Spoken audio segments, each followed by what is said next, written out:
Hello, everyone. This is Tripp, and I'm here with Joerg Rieger, and we're back.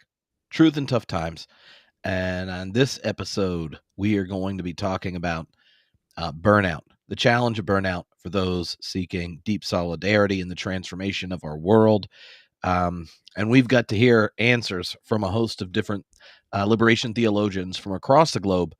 So we're going to be kind of processing and synthesizing that and getting some of Jorg's wisdom from working with community organizers and such at his work in the Wendland Cook Center. I'm looking forward to some fun here, Jorg. Me too, actually. This is one of my favorite classes, so I really am enjoying our conversations. There's so much to take on here, but we'll dive right into it. Yeah. Well, one of the things that you had said you wanted to kind of talk about at the beginning was inspired by your student getting you to play with artificial intelligence and its understanding of liberation theology. So I had this student come by. This was actually yesterday, from 20 years ago, from Texas, and he's doing things with AI. And he says, I can really show you the usefulness of AI for what you're doing, and it's fascinating. I mean, I've dabbled a little, but there's so much that can be done. So a few of the things that we did, one was we put some comments about liberation theology to AI, basically asking what's going on, what do you know about it?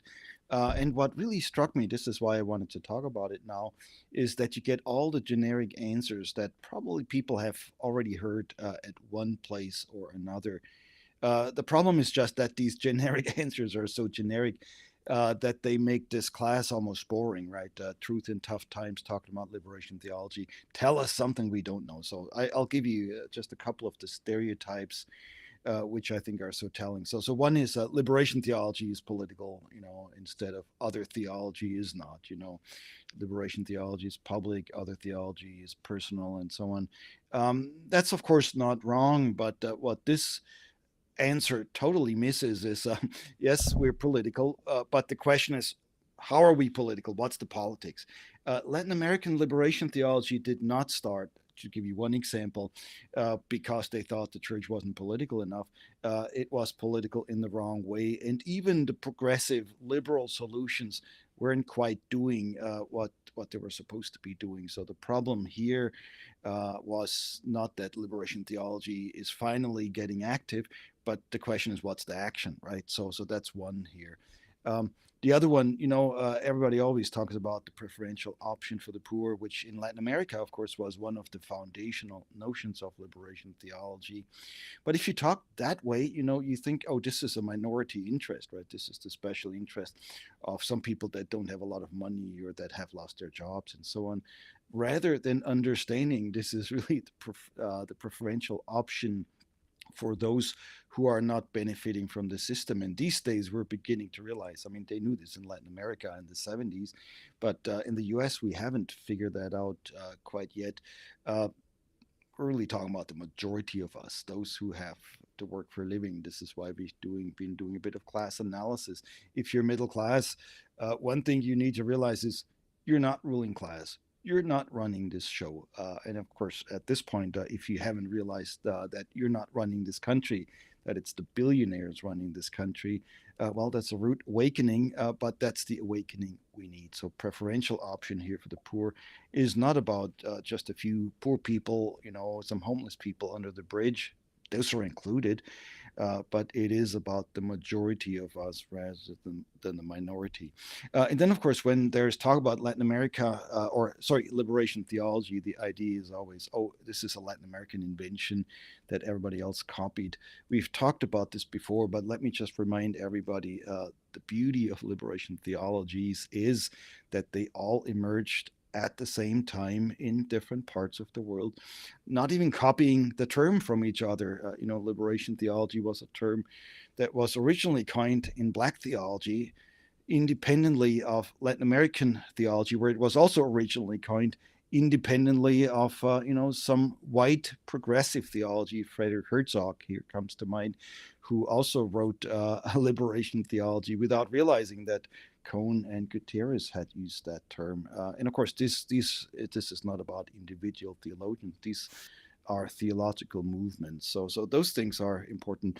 Finally, the thing that really struck me whenever you say liberation theology, everybody always says, "Oh, Marxism, socialism, communism," isn't that outdated? Well, these days, of course, whenever you talk about alternatives to capitalism, and I mean, keep in mind, any sort of capitalism that is maybe even an alternative to this hard-nosed, savage capitalism that we're seeing right now, you will be accused of Marxism and socialism and so on. So don't be too worried about that. I mean, if you can learn something from Marx, why not, right? Why couldn't we? But the whole thing is not, oh, this is a form of Marxism that goes in this direction or form of communism that has to do this and that. This is all open ended. Um, but keep in mind, they're always trying to pin the tail on the donkey here, and that doesn't really help either. So those are just a couple of stereotypes that we're not following and perpetuating in this class, but that are in a lot of people's minds. So I thought I'd put them out there to diffuse some of this. Hmm. Yeah, no, I think that's helpful. And the the focus, I guess, for the question that we asked a host of different theologians was for this session is among progressive people, burnout is a reality. You've been doing this work for many years and you're still doing it. What keeps you going? In your approach to theology, where are some resources of energy and agency? How does that take shape? When in kind of setting up this question of burnout, Jorg, as someone who not only got to talk to all these, but have been friends with so many people, could you kind of describe the experience of burnout that people that you're trying to address in the present? In some ways, if you look at who is on this list, who I talked to, some of us have been doing this work for 40 years and more. That means, we've been through various stages, and you get tired at times. But obviously, the people that we interviewed, none of us, myself included, are burned out. And I think that's the thing. What I had in mind when asking the question about burnout is I see this happening to so many well meaning people. I see this happening to a lot of my students who come here. This is Vanderbilt Divinity School, a progressive school of theology, wanting to change the world. Somebody tells them you're a world changer. If you're Methodist, the Methodist mission statement is to make disciples of Jesus Christ for the transformation of the world. And then you try a few things, you might join a few protests, and nothing has changed. And then you start wondering, you do a little bit more, you become more serious, you become more engaged with all the systemic problems of the world, and nothing changes. And all of a sudden, people feel like the wind taken from their sails, and that's a common experience. I find this a lot, and this is the thing I wanted to address. Now, there's another thing. This is also the reality that no matter how well you're doing what you're doing, there's always going to be pushback. So if you're doing liberation theology, you will always, in one way or another, experience pushback. And if you have not received pushback as yet, maybe you're doing it wrong, right? Maybe there is something that you haven't quite figured out yet. But those of us, and those of you, I mean, there's so many of you who have been engaged in this work as well. You know what we're talking about. Now, I don't mean the pushback, where somebody's just critical of you. I mean, I remember in my early days teaching in seminary 30 years ago, I would make students read feminist theology, and there were always some men in the class that felt they were now being oppressed because somebody was criticizing them. That's not what I mean, right? Somebody might, have a question for you, or a comment, or you might finally realize how you're not just part of the solution, but also part of the problem. That's not the pushback I mean. The pushback I mean is when you stand up for the cause, when you participate in liberative processes, and they make your life a living hell. Now, I know many of you will have experienced this as well. And this happens in many places. This happens even in, perhaps especially within the churches. If we collected some stories here, we'd see how those of us who followed the liberation paradigm oftentimes have a hard time in our own faith communities. Now, if you're in the United States, of course, you are getting some feeling for what pushback might mean. Uh, the one that's coming from the very top right now, right? If you're a public employee, chances are some of you have been laid off or have received letters about the threat of layoffs and so on. Somebody this week actually sent us a very moving testimony from a national park ranger who was laid off on Valentine's Day towards the end of the day and didn't even have an hour to get his stuff and was already locked out of the communication system and all of that. So there's some real tough things happening, and of course the toughest pushback of all is the threat to your life. And some of us could tell stories about that, myself included. This is another example of what we're saying here. Liberation theology is always a matter of life and death. And if you put yourself on the side of life, there's some challenges that are coming from this. But that's, of course, the background. We want to talk about what's the alternative. How do we get out of this? And how do we actually fight it? How do we make sure we're not burning out too quickly? Hmm. Yeah, and I think that having some clarity as to exactly what burnout means is important when it's burnout related to, right, this kind of desire for solidarity and cooperation, because a growing feature of whatever late stage capitalism is the ubiquitous experience of burnout, which may or may not be related to investment in any kind of communal work, but burnout is a growing feature for a, uh, the population at large. It's significant, and I mean, even if it may not look like that on the surface, I mean, a lot of people keep functioning even though they're burned out. But for more and more people, they're really, I mean, it's the loss of hope. It's the loss of a feeling that you can make a difference. It's the loss of any sort of agency that goes with it. And of course, if liberation theology is about anything, it is about reclaiming your agency. Keep that in mind. I mean, people think liberation theology is about helping some poor people. That's a good thing. Keep doing it. But it's really about reclaiming the agency of the majority of humanity, realizing there is more of us than them, and we can make a difference. But that's of course the thing.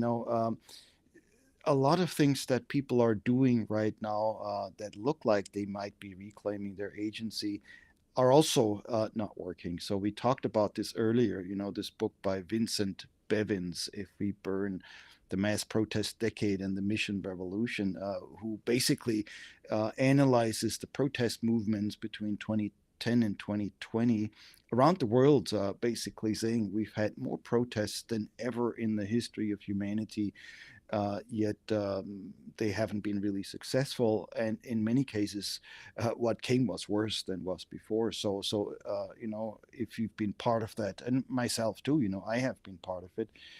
What is so interesting is, how do you now build something that goes beyond the protests? I kept saying a few times now that if you speak truth to power, chances are you may have the truth, but they still have the power. All those things are ultimately leading to burnout because not only are they don't seem to be working, one thing, and the second thing is they're not sustainable. So the question is, what is sustainable? How do we get to that? Hmm. Well, one of the questions I had, and this is uh, really comes from, I don't know. Have you read Byung-Chul Han? He's a continental philosopher, Korean born but educated in Germany, and Hartmut Rosa both have done it quite a bit on on how our economic and cultural system have generated a culture of burnout. And just in thinking about a number of the responses that theologians gave about, uh, they tended to focus on like how synergy with other people generates energy. And one of the things that um, Han talks about in his book on burnout and the Achievement Society is that in the last 30 years, there's been a shift from a disciplinary society, thinking like Foucault and stuff, to an achievement society where self-discipline for the goal of achievement, and achievement here is like accelerating, accumulating, efficiency, the things that uh, the market wants, uh, leads to a place where it's now more efficient in for the disciplinary society not to move to shaping the interiority. It's more efficient to have a can-do society where you end up auto exploiting yourself than a must-do society with external coercion.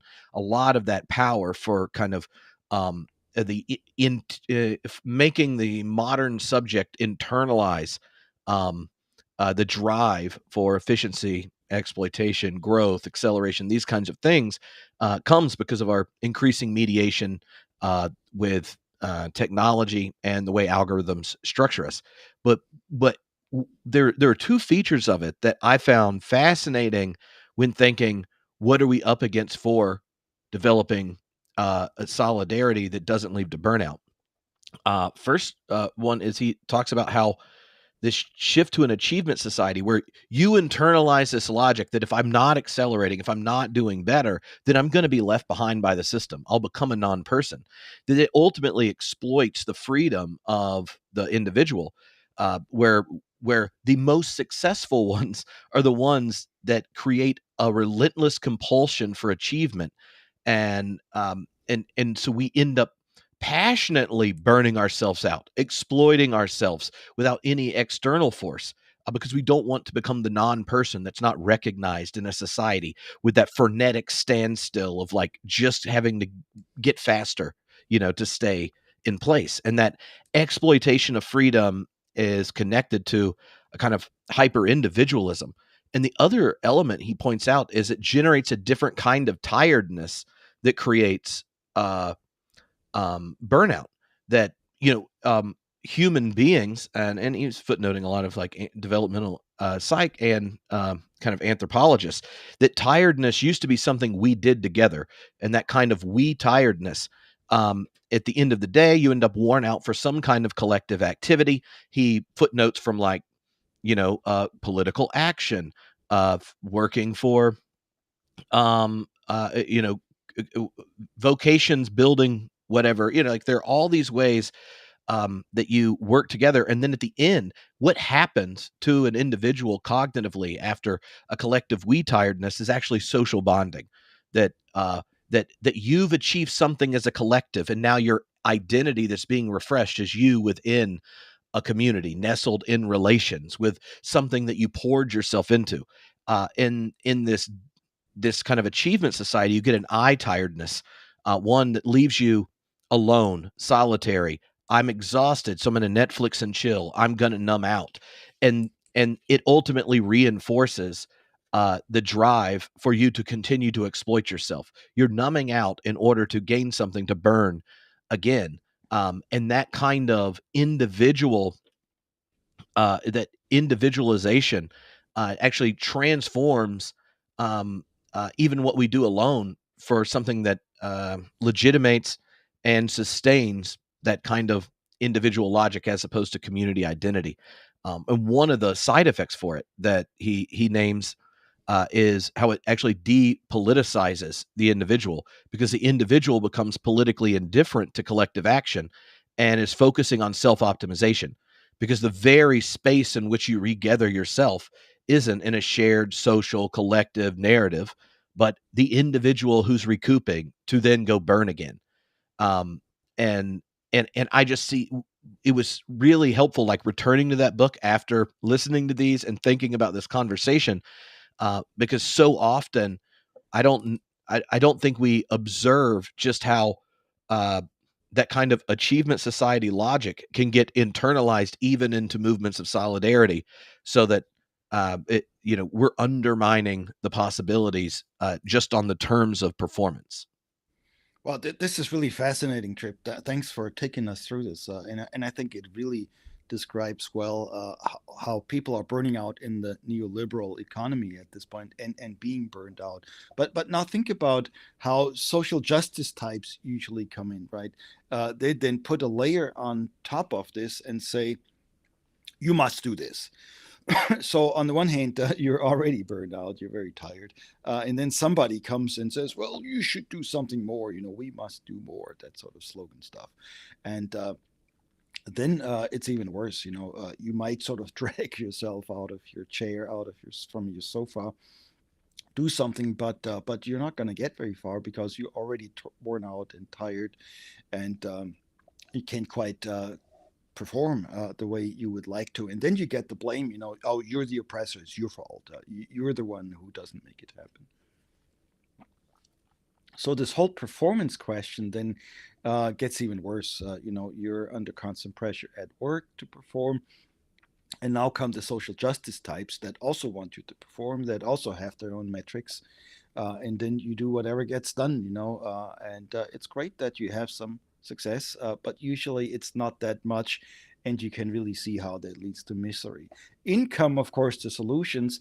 You just go to the bookstore and you pick a book from the self-help section, Mm-hmm. right? Self-help is what supposedly now can get you out of it.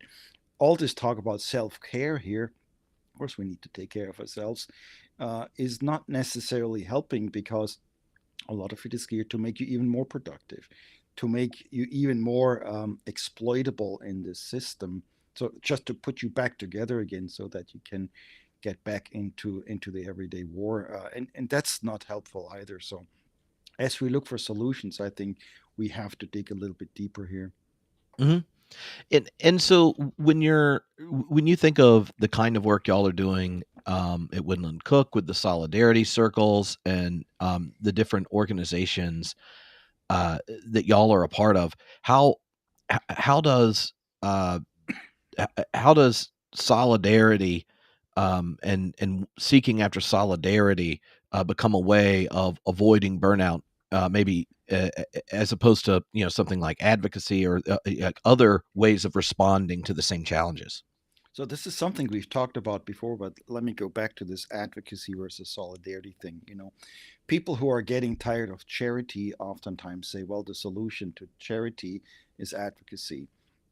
The assumption, of course, the theological one in the church, is that charity is the most Christian response. So Mother Teresa is the saint, and the people that are advocates or in solidarity are not. They're the troublemakers, right? The nice people, they want to help poor people. The others are creating trouble, so you're a troublemaker if you don't go there.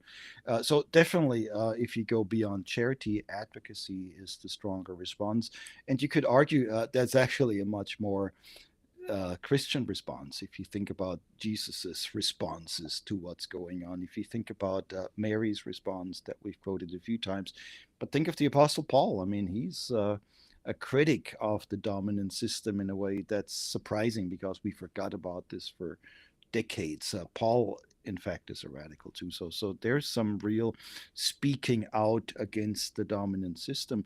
But the problem of advocacy is usually the advocate doing the action, thinking they can speak for those that have no voice, thinking they can do something good for people that have no power, and thereby sort of putting their own power on the pedestal, assuming I can do something for you without building solidarity. So the problem of advocacy is that it oftentimes lacks solidarity. It stifles other people's agency, and thereby it sort of deprives itself of the power it could actually have if it were starting to organize, if it were starting to build deeper solidarity. So that's one of the problems with advocacy. And of course, it really, in the end, suits the system, because, it's good to advocate rather than not. But it's even better to be in solidarity, because this is what the system is really afraid of. If people who have a dog or several dogs in this race together are actually realizing that they are in this together, and not because they mean well or for some higher moral appeals, but because they realize, an injury to one is an injury to all. We are all in this together. So that's the point of solidarity. We already talked about this last time. But that now has to be organized. So solidarity here is a great idea, but it doesn't really move forward without actually somebody building it. There's this reality that we're in solidarity with each other because the system is trying to kill us. That's the reality. But that doesn't yet produce action. So somebody has to organize on the basis of this reality. People have to develop some awareness that we're in it together. They have to build some, well, let's call it class consciousness, that we're not the ruling class. And, the billionaires don't really care about any of us, even though, of course, some of us have a slightly better deal than others. So it's those kinds of things that we're putting together when we talk about community organizing. And then, of course, to this week's reading, um, one of the pieces was by Aaron Stauffer, who is the architect of our solidarity circles, who is a community organizer, a PhD in ethics, who wrote this book, Listening to the Spirit: The Radical Social Gospel, Sacred Value, and Broad Based Community Organizing. Listening to the Spirit is the title. And in this book, he shows how. Solidarity organizing actually can happen. And the good news is he shows the history of how it has already happened. So we're not reinventing the wheel. We're not saying nobody has ever done this, but we're saying some of what has been done here in the past has been neglected, forgotten. We're reclaiming it. So if anybody wants to join us, this is what we're doing in the solidarity circles of the Wendland Cook program. And I was just talking to Aaron this morning. He suggested, what if we started some solidarity circles coming out of this class? So if anybody is interested, go to the Wendland Cook website. That's religionandjustice.org. And, look up the solidarity circles. You get some descriptions there. We'll talk more about this next time, by the way. But the basic point here is solidarity goes above advocacy because it is understanding our own self interests, understanding common interests, understanding the common good. You can use all these phrases here. And what he does is what you were saying there a while ago, Tripp, um, based on the Korean philosopher. It actually produces energy by bringing us together. So that's a new way of thinking about it. So solidarity is not where you burn out, where you have to bring a lot, where you have to work very hard. But solidarity, first of all, is a place where you get some energy, where you receive some encouragement, where you actually feel you now have some agency. Yeah. Yeah, and I think that community element of it is important, right? Otherwise, we judge the success of what we do by the outcomes rather than the integrity of relations in it. And that's something in your conversation with De La Torre that came up right around the notion of embracing hopelessness and a community of faithfulness. Kamalo mentioned it about the synergetic energy of working across difference for a shared future. Um, that that that oftentimes we think of the community only in the sense of like what are we gathering to do, but that avoiding burnout of like not just in the what are we going to do, but what are we how are we holding ourselves or how do we regather ourselves, and that's as I people, by the way, people can just go listen also to the interview with Aaron on the podcast if people are interested in the long version of this. But that's an important part of like building solidarity. That's why how you tell your narrative, how you get to know your community, all these kinds of things are a part of what y'all are doing in Solidarity Circle, because taking the form of life that is kind of internalize this kind of self-discipline leading to burnout in our society. If we took that form and just tried to recapitulate it with for new means, we'd be still trapped in a sense. In this kind of self-discipline. So part of cultivating solidarity without burnout is actually figuring out a new way to be community and relate together, so that the deficiency of a system that burns us out isn't there. Yeah, this is really crucial. So what we have now is we're building someone of what we're doing on broad-based community organizing, but we also are pushing the model forward. So this is not simply what you would get with the Industrial Areas Foundation or Gamaliel or any of the other outfits, because we're asking the deeper questions. How do you make this sustainable? For me as a theologian, the question is always, and how is it theological? Because there's this assumption in some community organizing. We have some basic values, we believe that God is love and all of this stuff. And we basically put those into practice. But what you're doing is you're sort of exploring the meaning of these things and say that God is love. And all of a sudden you realize a few things that you hadn't realized before. So you develop a better theological awareness, deeper consciousness, perhaps, but you're also experiencing some theological energy that comes to you because this stuff is exciting. This stuff is actually empowering rather than a long meeting at the end of the day when you're already worn out, when you'd rather sit on the couch, watch TV, and eat some popcorn. Um, Now you're going and maybe doing some things that revitalize you in a way that the neoliberal system never can, and that no self-help system can either. Let me put something out here which worries me a bit in especially progressive theological and religious communities. So there's this notion of activism, advocacy, you name it. I mean, let's call it activism here for a minute. Namely, we have to do something. We really have to burn ourselves up, burn the candle on both ends, perhaps. I mean, you can see how that leads to burnout. And then we do self help spirituality stuff. So there's a program I know that combines activism and spirituality, where the idea is activism is you go, you do something, you burn yourself out or up, whatever, burning all your fuel, and then you come home and you do spirituality and contemplation. Um, Maybe on a mountaintop, maybe in a quiet room because you need to refuel. And then you go out again and you burn up again and you come back in again and you refuel.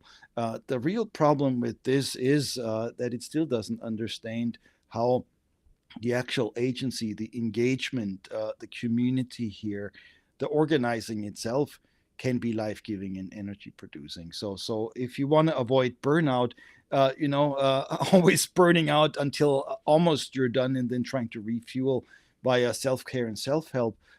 That's probably not enough. So this is another caveat here.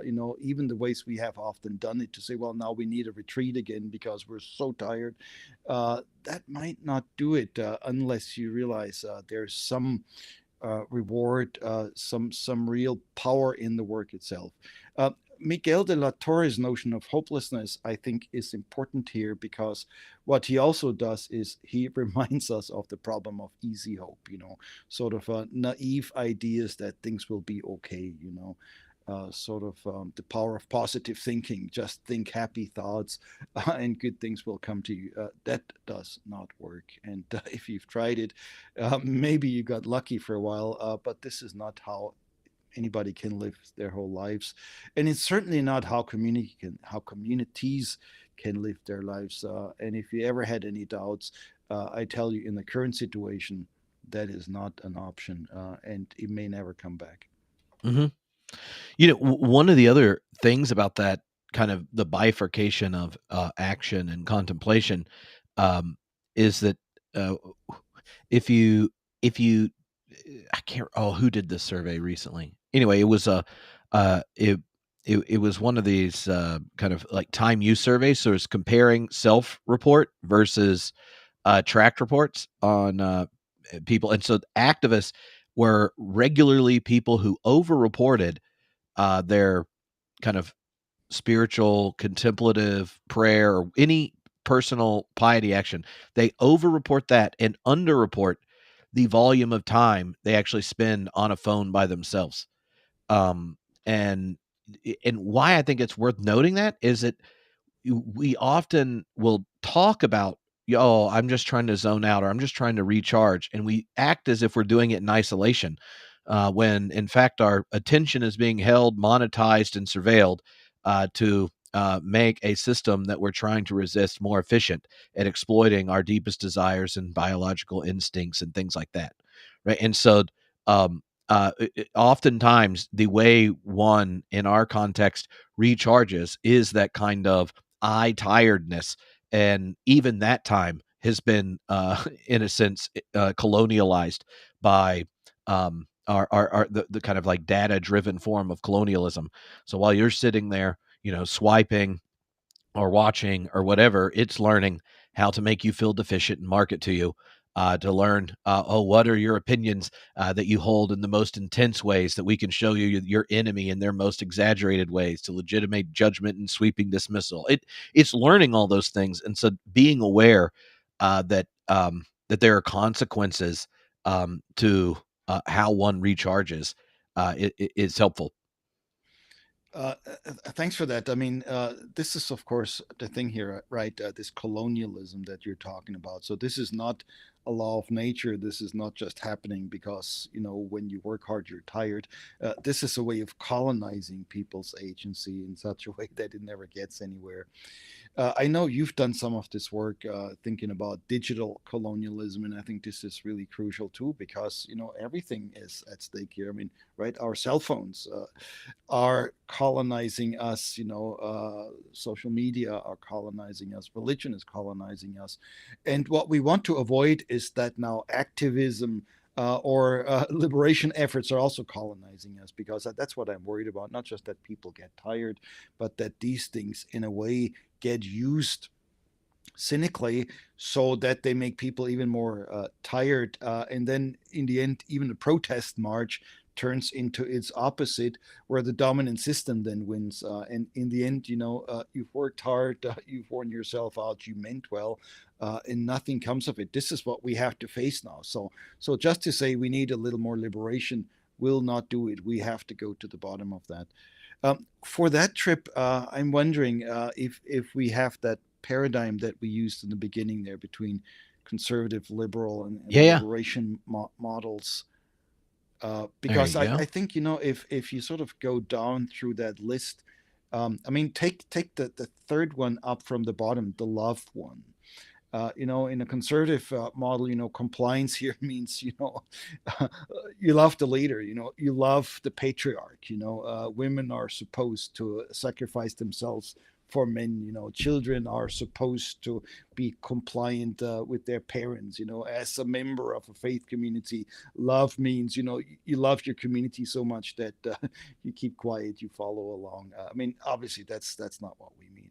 But the liberal thing here, sort of the liberal sort of type of acceptance, which may be better, is also not going deep enough because, in some ways, I mean, the way your typical liberal read of love your neighbor as yourself is to say, well, you really have to love yourself first. You have to accept yourself first, and then you can love other people. But that's the trick of the self help industry, that it basically suggests to you can love yourself outside of these relationships with others. You basically sit there, maybe give yourself a hug, or you know cuddle with your dog or your cat on the sofa, which is all good. I mean, don't get me wrong; these things are better than just hating yourself. So it's on the right way. But what it doesn't do is it doesn't really help you think about how love actually gets produced and reproduced in relationships. And so, if you think about love your neighbor as yourself,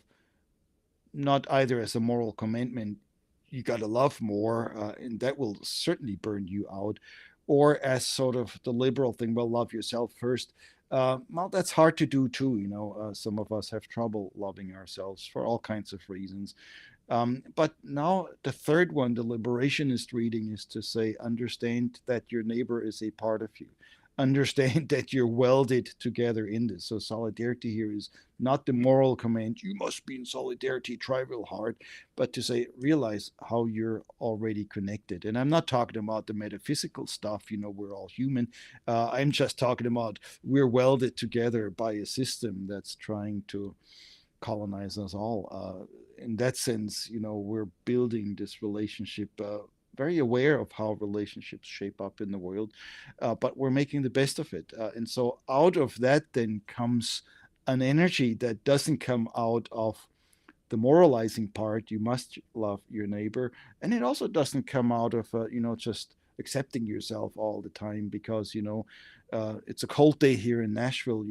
It's nice to cuddle up in front of the fireplace and loving yourself, but then going out is really hard. Whereas realizing that, yeah, cuddling up in front of the fireplace is great, keep doing it, but going out and being in the community could also be a way of energizing, tapping into this transformative power of the universe that can really make a difference. And once we realize that, I think the system is going to be really scared. This is where they don't even expect resistance just as yet. Right now they're trying to shut down the DEI efforts. Um, which of course might be a mistake too, but they don't even realize that beyond DEI there is a deeper solidarity forming, and watch out when that happens. Mhm. Mhm. Do you think that there's I guess one of the questions that came in was really how this liberation framework um, ends up changing, um, say the proclamation task on, say, passages that more liberal Christians will focus on, right? Say, Luke 4 or Matthew 25, um, these kinds of things, because I feel like there's Dave in his questions raised the question of like Sabbath or the year of Jubilee. um, do you have advice or wisdom on just taking a text where maybe the context in most mainline Protestants is going to be some version of the liberal version of using these biblical texts to open up a more liberative interpretation? And at some level, I would say, the liberal readings are usually preferable to the conservative readings. So if somebody reads, Luke 4 saying, the proclamation of good news to the poor means we need to help the poor, or Matthew 25 means, we need to help the least of these, and so on. That's certainly better than not helping them. I mean, this is what we're seeing now. We're cutting public aid, cutting aid, not just in the US, but around the world. I mean, that's just awful. And if at least we had this common understanding that we care about others, I think that's already a great advance here. So whatever I say next, do not nobody should hear this as me sort of trying to make light of truly serious and well-meaning liberal efforts to make a difference. But if you read these things, not just in terms of the one-way street, here we help the other, we help the least of these, and so on, but think of it in terms of solidarity, where good news to the poor is not that somebody will help the poor, but that the poor in the end will no longer be poor. And that's not just a matter of money. This is a matter of agency. This is a matter of, having your work count, having your life count, having your spirit count. That's the liberation piece. So the agency here broadens its basis from some do-gooders or some people that mean well, to a mass movement, a literal mass movement, where there's always more of us than them. Or Matthew 25, what you did to the least of these, you did to me. What if the least of these actually have some agency? What if they're not just service projects? And better to serve than not to serve. But if this is actually a reversal, so it's not just a matter of, well, this is really important to do, but the world now changes. Well, what's the conclusion here? The last shall be the first, and the first shall be the last. And that's not just a moment, of heavenly judgment, but this is a total reversal of social relationships. This is a total reversal of, well, what's at the foundation of this capitalism here. It's a total reversal of labor relationships, which are now no longer exploitative, where wealth trickles up, but where the community now appropriates the communal wealth and the communal thing that is produced. So think about this in terms of a liberation perspective, and what becomes so exciting here is that this is genuinely now forming much broader solidarities, that it is producing some energy that we've been lacking. And if you, like myself, feel democracy is a good value, that's really going very deep now. This is deeper democracy. This is not just about going to the voting booth, which is still important, but it is also having some voice here. This is the democratic thing, right? Not just having a paper vote, but having your voice count, having your input count, having again your life and your labor count. So political democracy, economic democracy, this is something that we haven't even talked about. What if Luke 4 was actually about economic democracy? The poor have good news preached to them means that there is actually some real participation here in the economy by people that we have not taken seriously. And now this includes, of course, we think poor as people with little money, but this includes people who we're not paying attention to right now. That talking about people with disabilities. I mean, what happens? What. Of course, everybody. I mean, not everybody, but if you're a good liberal, you want people with disabilities to be taken care of, which is great. But if you're a liberationist, you're wondering what can their agency contribute. What is changing when we take people with disabilities seriously? That's the feminist question. What changes when women actually not only get paid fairly what they're doing, but actually have a voice in what they're doing, right? This is the question of race. What happens when racial minorities now have some agency? You go down that list, you see the difference. Hmm.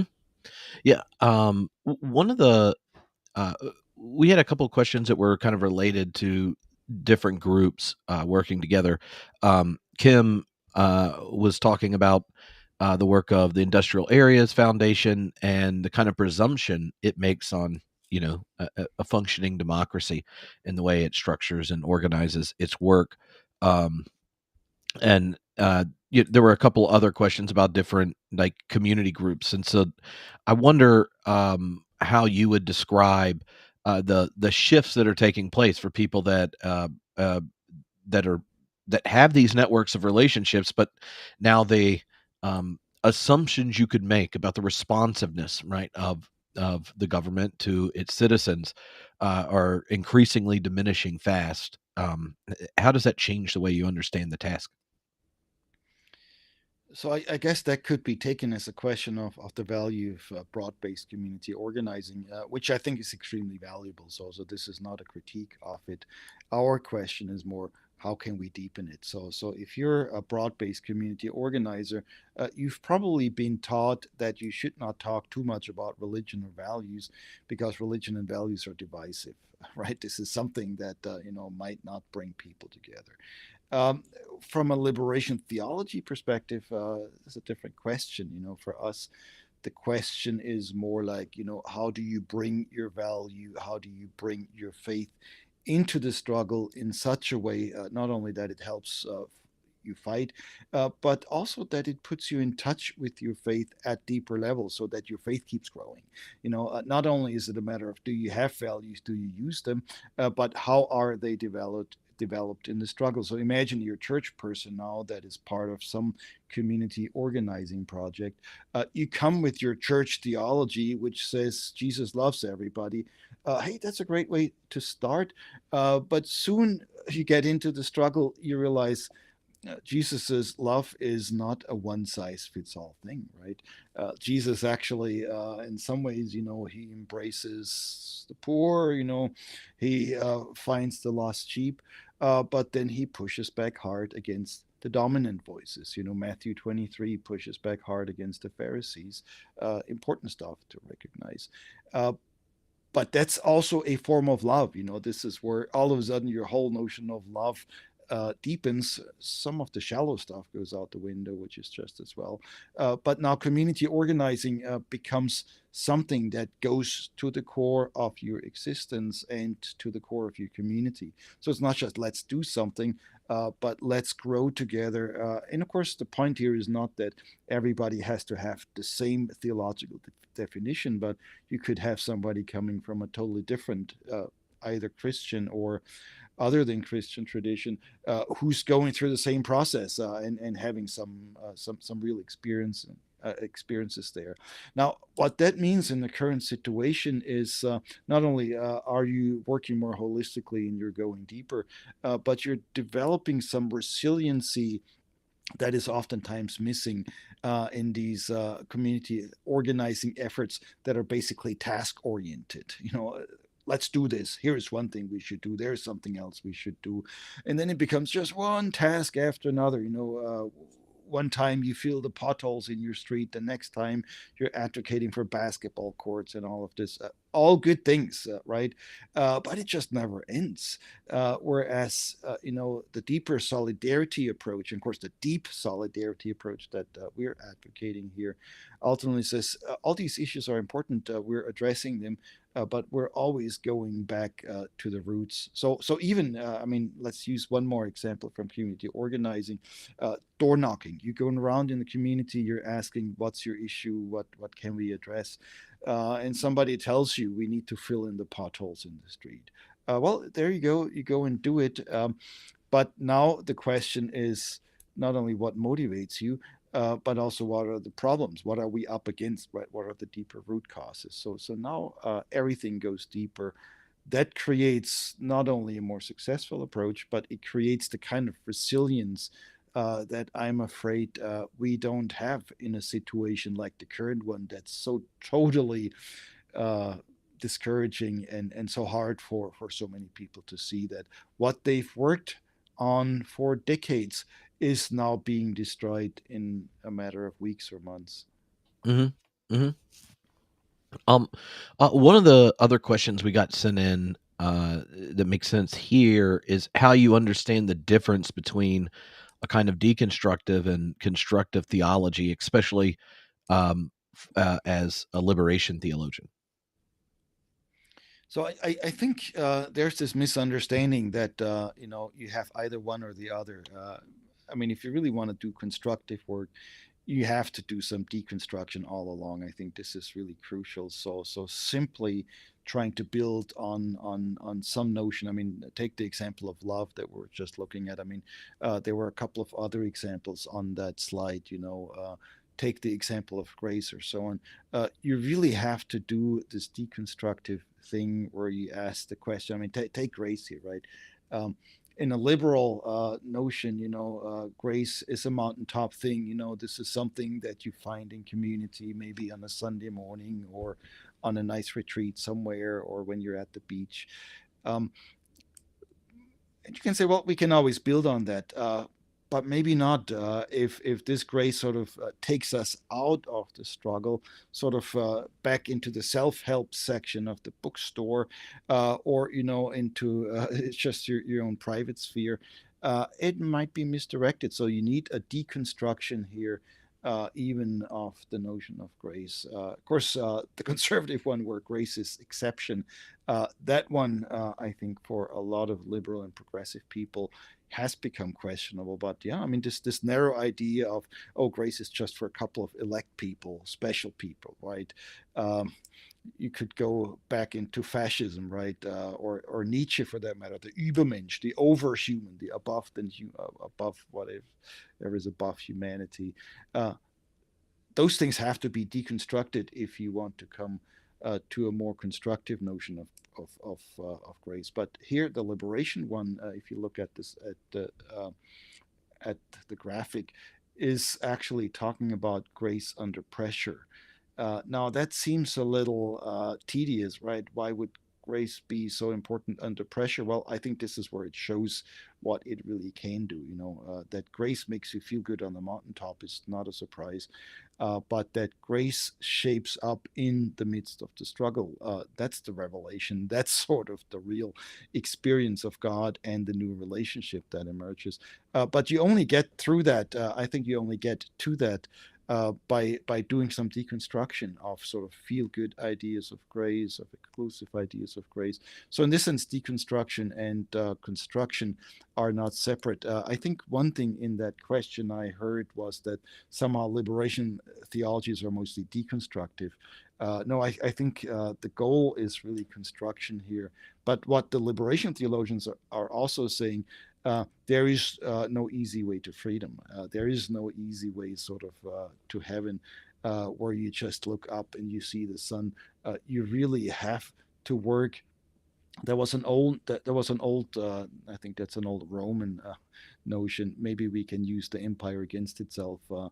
ad aspera ad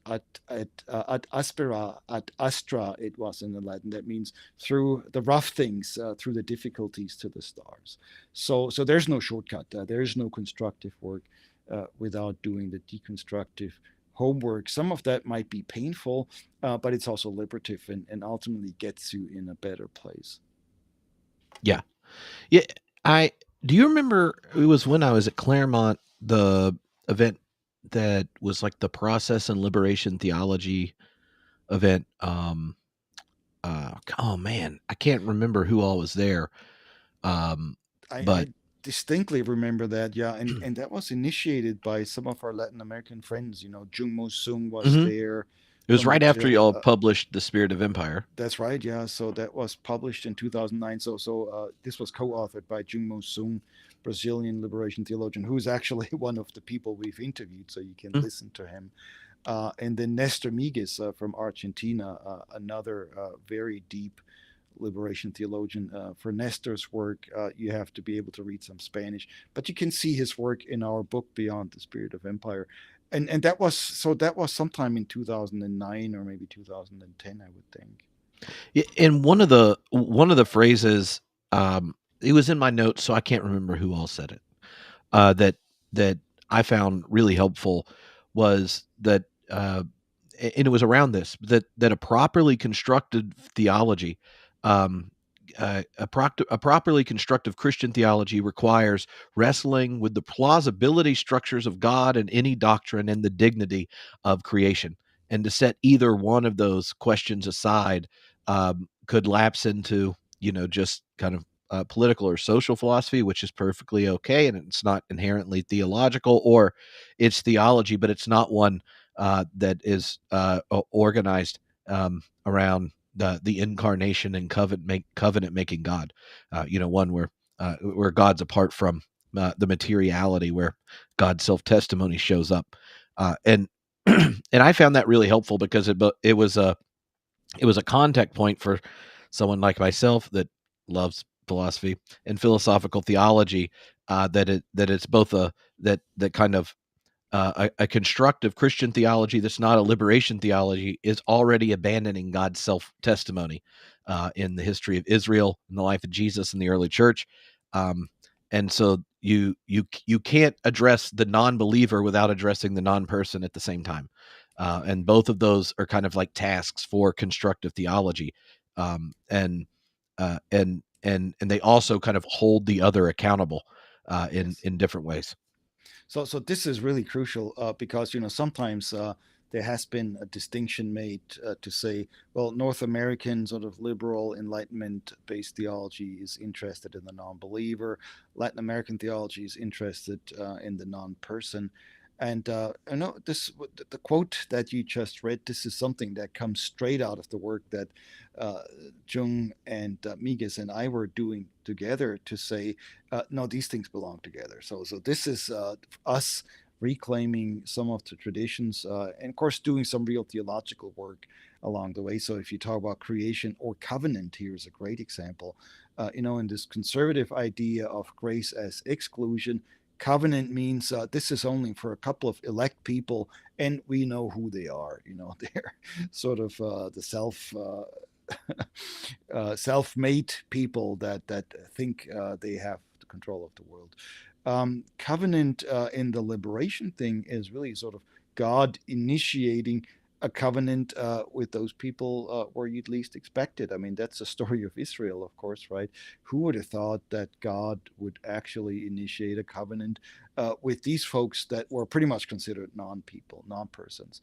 Or today, when we talk about solidarity, the majority of us who is not benefiting from this is the covenant. This is now talking about God establishing a relationship with so many of us that's not built on morality or perfection.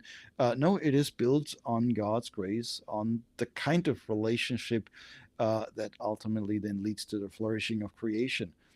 And what doesn't lead to the flourishing of creation, what destroys the environment, what destroys human relationships, what destroys community, then very clearly is not from God, is not part of this covenant.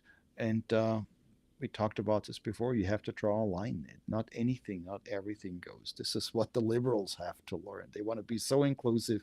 Well, you cannot include the concentration camp guards if you want to fight against the concentration camp. So one of the other questions we got was from Lee about hierarchy and its usefulness in this work, which it comes out of kind of early feminist theory, looking at social systems. What would it be to set them up without domination, oppression, submission structures? And so, any thoughts about the connection there from Lee's question? It's an important term. The reason that it hasn't come up is not because I don't think it's important. There's only so much we can do here. It was, I believe, initially Elizabeth Schisler Fiorenza who talked Hmm. about curiarchy. And what she found was there's this idea. I mean, curious in Greek, of course, is the notion of Lord, Master, that sort of thing.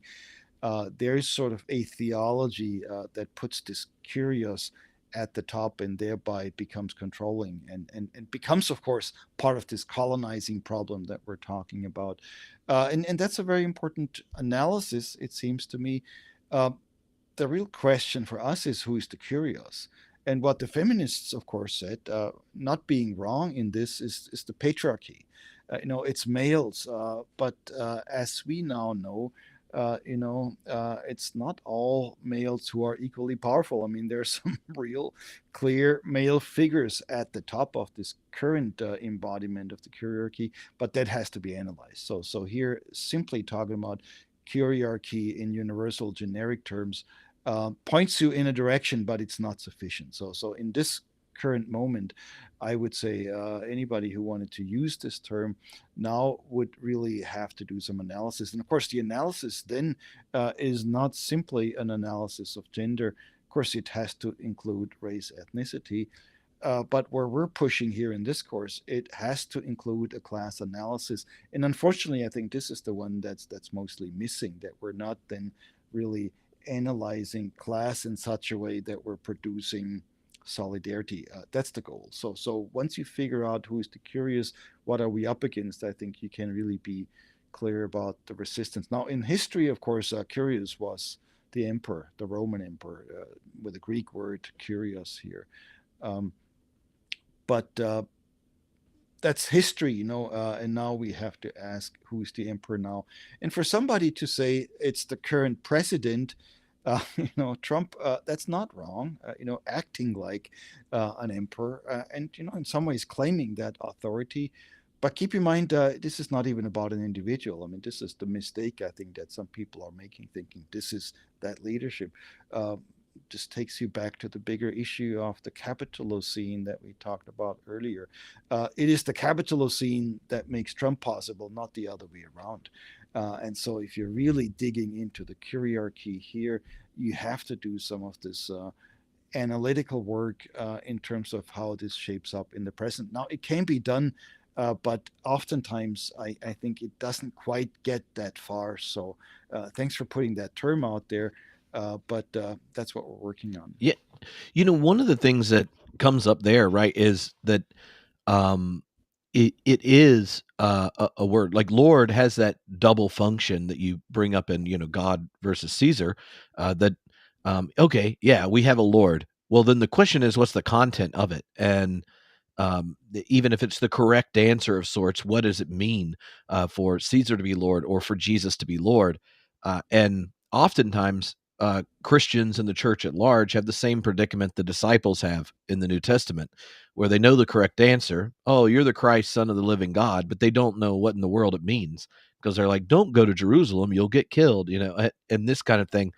Um, and in order to understand both what it meant for Jesus to be the Christ and it and what it means to have an alternative structure of power today requires that kind of power analysis. And I think Yeah. that oftentimes, especially in a congregational context, using those narratives where the disciples who are obviously committed because they drop their nets and whatever and are following, but get the very content of what it means for Jesus to be the Christ wrong are helpful because the very people whose stories we remember uh, it's not because they got the content right, and we can see them um, getting to understand it more in the narrative, and ultimately, yeah, being empowered, be it in Luke, Acts, or in John, or at the end of Matthew, to kind of be stewards of that a different power dynamic. So that's a great thing to raise here at the end. This whole question of power analysis. I think, one thing we're realizing now: you cannot do theology, you cannot even live your life without a good power analysis. The good news is that we've had a few of those over the years. I mean, in theology, the feminists have helped us. Black theology has helped us. Um, Various other liberative. I mean, Miguel de la Torre actually talks about liberative methods rather than liberation methods to make the circle a little bit wider, and that's okay. But in the end, I think we also have to dive, dive deeper. Sorry, we have to dive deeper and to figure out what is at the core of the empire. What are the real powers here? And I see a lot of people complaining about the billionaires right now, but that then gets sort of almost individualized, and then it's individual people who are doing certain things. Elon Musk used to be so nice until he showed up in the government. That's not exactly the ultimate problem. The problem is, what is it that empowers people to such a degree that they think they can run the world one way or another? And if you have a more benevolent billionaire at the top, that might be preferable to have a less benevolent billionaire, but it doesn't solve the problem. It doesn't really solve the question, how does God's power flow? And that's the theological question. I mean, are we seeing God's power here, or are we seeing something else? And if we're not seeing God's power, where do we look for it? Instead of just complaining, just feeling like we're now powerless and woe is us, to say, what else is happening here, and how else can we build on what's happening? So part of the solidarity circles, coming back to this, is really to do this power analysis well, and to do it in a context that's really clear in the local church, because there's so much flow of power here as well, that we're oftentimes either not aware of, or if we are, we don't know what to do with it. So finding some more constructive methods, and then really giving some account as to what works and what doesn't work. That's the deconstructive piece. You really have to figure out, um, even well meaning methods don't always quite get you there. What are they? How can we improve? How can we keep building? Those are the liberation questions for today. And some of the questions, you can get from past conversations, or some of the answers, but we're in the midst of rethinking, rewriting some of these concepts, and that's what the people that we've been interviewing here all are engaged in. So nobody is simply resting on their laurels, saying, "I used to be a liberation theologian for 40 years." I mean, if you think about Dwight Hopkins, who can say, "I have been sort of the crown prince of black theology since the 1980s." Well, hey, this is great, but what are you doing now? And then you see that somebody like Dwight Hopkins is actually quite active. Somebody like Anthony Reddy in the UK, black theology in the UK is actually in the midst of the struggle. Somebody like Kwok Poilan, is not simply repeating what people already thought they knew about post-colonialism, but she's building this thing. So this is where we are. And these are exciting times. I mean, these are also dangerous times. So pushback is real. Don't forget that. But on the other hand, I'm really hopeful that something will come of this. And this is how you deal with burnout. So not just do some self help and put people back together so they can be going back like the hamsters in their hamster cages. But really help people see where the alternatives are popping up, and how they can gain some energy by becoming part of that. Yeah. Do you have anything you want to say to set up next week, where we'll be talking about the future of liberation theology? So this is a really open-ended question, because I mean, for a while, people were gossiping that liberation theology was over, and then sort of the best people could come up with to say, no, it's still relevant. What I want people to realize is there's some active theological and organizing work going on in all of these contexts. And what I would like to do is to talk a little bit more specifically about how that organizing happens. So next week, I want to talk a little bit more about these solidarity circles. And I've already said that we might be willing to set a few of those up if people are interested. So check out some of the materials. This is religionandjustice.org.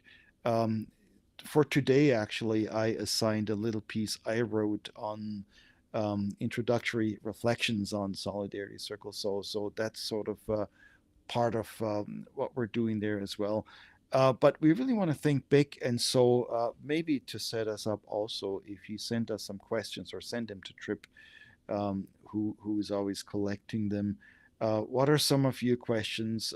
And feel free to really put out there some challenges. I mean, this is what makes it fun for us to address the real challenges. I mean, somebody last time, I think, asked the question about the complexity of solidarity. Very important because there are all kinds of efforts to blow it apart. Wedge issues in politics. Are of course a great method, and so we don't want to be naive about it. We certainly do not want to have a little method that we say this will save us all. So complexity challenges are important, but we also think we have a couple of solutions that we want to present next time. Awesome. Well, thank you very much, Joerg, and thank you all that have joined live and you that listen later. Remember, you can send in questions. Just respond to any of the class emails, and we'll have them all organized. So until next week,